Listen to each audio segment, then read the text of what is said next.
que a paz do Príncipe da Paz esteja inundando os nossos corações nesse começo de ano, um ano que começou ontem, que todos nós possamos começar esse ano clamando e louvando e adorando o Príncipe da Paz.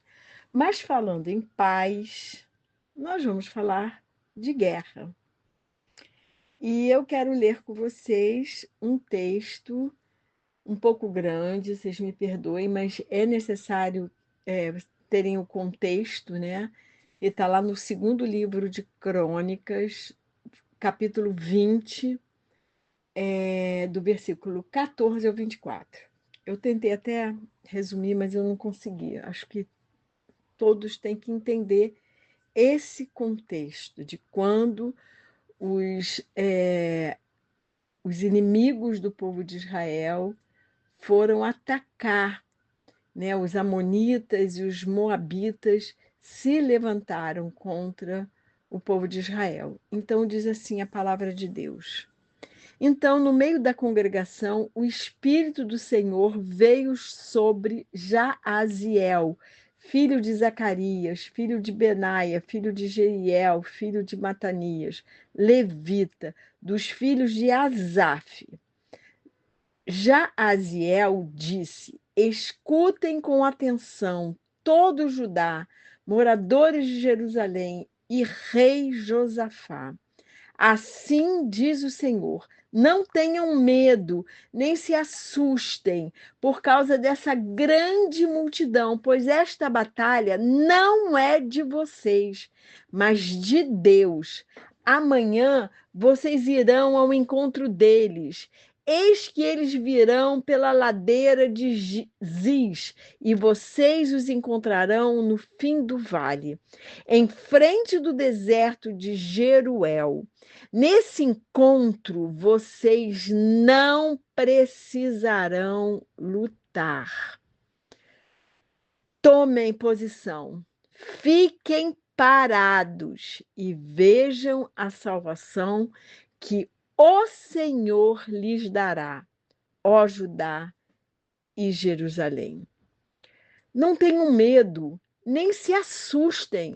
Amanhã saiam ao encontro deles, porque o Senhor está com vocês. Então Josafá se prostrou com o rosto em terra, e todo o Judá e os moradores de Jerusalém também se prostraram diante do Senhor e o adoraram. Os levitas dos filhos dos coatitas e dos coraitas se levantaram para louvar o Senhor, Deus de Israel, em voz bem alta. Na manhã seguinte, levantaram cedo e foram para o deserto de Tecoa. Ao saírem, Josafá se pôs em pé e disse: escutem, povo de Judá e moradores de Jerusalém. Creiam no Senhor, seu Deus, e vocês estarão seguros. Creiam nos profetas do Senhor, e vocês serão bem-sucedidos. Depois de se aconselhar com o povo, Josafá, que era o rei, né, designou os que deveriam cantar ao Senhor, vestidos de ornamentos sagrados e marchando à frente do exército, deveriam louvar a Deus, dizendo: deem graças ao Senhor, porque a sua misericórdia dura para sempre. No momento em que eles começaram a cantar e a dar louvores, o Senhor pôs emboscadas contra os filhos de Amon e de Moabe, e os do Monte Seir, que vieram contra Judá e foram derrotados, porque os filhos de Amon e de Moabe se levantaram contra os moradores do Monte Seir para os destruir e exterminar. E quando eles tinham acabado com os moradores de Seir, atacaram e destruíram-se uns aos outros. Quando os homens de Judá chegaram a um lugar alto de onde se pode olhar para o deserto, procuraram ver a multidão, e eis que somente avistaram cadáveres estendidos no chão. Não havia nenhum sobrevivente. Segundo Crônicas 20, 14 e 24. Agora eu quero ler também, segundo Crônicas 20, os versículos 29 e 30. O terror da parte de Deus veio sobre todos os reinos daquela terra, quando ouviram que o Senhor havia lutado contra os inimigos de Israel. Assim, o reino de Josafá teve paz, porque Deus lhe deu repouso por todos os lados. Que o Senhor abençoe a leitura da sua palavra. A guerra foi ganha por causa do louvor. Uma guerra ganha pela obediência que Josafá e todo o exército de Judá tiveram, cantando louvor, porque foi isso que Deus mandou, que eles cantassem louvor. Todo o exército tiveram que obedecer a Deus. Josafá, como rei, confiou e Deus lhe deu vitória. Eu já ganhei uma guerra contra uma legião de demônios, me ajoelhando e entoando um cântico de adoração. Todos os demônios foram embora daquela mulher. Todos estavam orando. Aí voltando a Josafá, né? Voltando ao texto. No versículo 15 diz que todos estavam orando, por isso a resposta alcançou a todos. Deus estava sempre pronto para atender ao seu próprio povo. Ele estava pronto e está pronto e sempre estará pronto. Mas o povo tem que clamar. As ordens eram claras, específicas e práticas. E quando Josafá se prostra com o seu rosto em terra, demonstra com sua atitude toda a sua reverência perante o seu Deus, o Deus de Israel. Mostra sua confiança no poder de Deus e já agradece antecipadamente pela vitória que iria alcançar. Ninguém usou arma convencional. A arma do exército de Judá naquela situação foi sua fé e o louvor prestado a Deus, o Senhor dos Exércitos. A marcha do versículo 21 era para presenciar o poder de Deus revelado na derrota dos inimigos de Judá. E quando o povo começou a cantar louvores, exaltando as promessas de Deus, a resposta do Senhor tornou-se uma viva realidade. Deus colocou emboscadas aos povos inimigos. E então veio a paz. Uma paz porque todos se dispuseram a servir ao Deus vivo. Uma paz que veio do temor que as demais nações sentiam perante o Senhor dos Exércitos.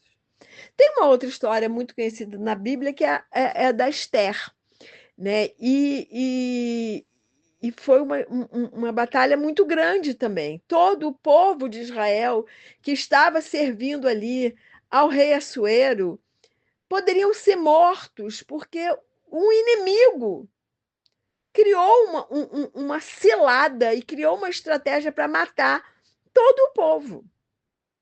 E aí o primo de Mordecai, o primo de Esther, chamado Mordecai, ele foi até Esther e falou sobre isso. E Esther, então, conclamou 3 dias de jejum e oração dela e de todo o povo, todas as suas servas e de todo o povo de Israel que estava ali cativo. E nesse episódio, Esther, dirigida por Deus, ela foi dirigida por Deus para que que ela e todos fizessem esse jejum. Foram 3 dias sem comer e sem beber. Eu creio que é o único jejum relatado na Bíblia que fala sem beber, porque todos os outros falam sem comer. Mas, enfim, essa foi a estratégia de Deus para salvar Esther e todo Israel ali, que estava ali naquela nação, que estava debaixo da direção do rei Assuero. Deus quis que todo o povo fizesse um sacrifício de jejum. Para pedir a bênção de Deus, o jejum acompanhava a humilhação e a oração em um ato de culto a Deus. E sabemos o resultado. Esther foi aceita por seu marido e todo o povo foi salvo. E a corda que estava preparada por Amã, que era o inimigo do povo de Deus, para enforcar Mordecai serviu para enforcar o próprio Amã. Mas antes de tudo, Mordecai fez Esther entender o papel que ela tinha ali naquele lugar, porque na hora que Mordecai diz que ela tinha que entrar em ação, Esther teve medo, porque ela disse, mas só entra na presença do rei se ele chamar, se eu entrar sem ser chamada, eu posso ser morta ali. E aí, Mordecai diz uma coisa muito linda no versículo 14 do capítulo 4. Diz assim: porque se você ficar calada agora, de outro lugar virá socorro e livramento para os judeus. Mas você e a casa do seu pai perecerão. E quem sabe se não foi para uma conjuntura como esta que você foi elevada à condição de rainha. Essa frase, ela foi de uma sabedoria. O Espírito Santo, com certeza, moveu Mordecai para dizer isso para Esther. Quem sabe se não foi para uma conjuntura como esta, que você foi elevada à condição de rainha. Houve uma candidatura. Alguém ia ser rainha, ser esposa do rei Assuero. E Esther foi eleita por ele mesmo. O rei chamou Esther, é você. Então, esse versículo nos revela que Deus nos coloca nos lugares para algum propósito que ele tem.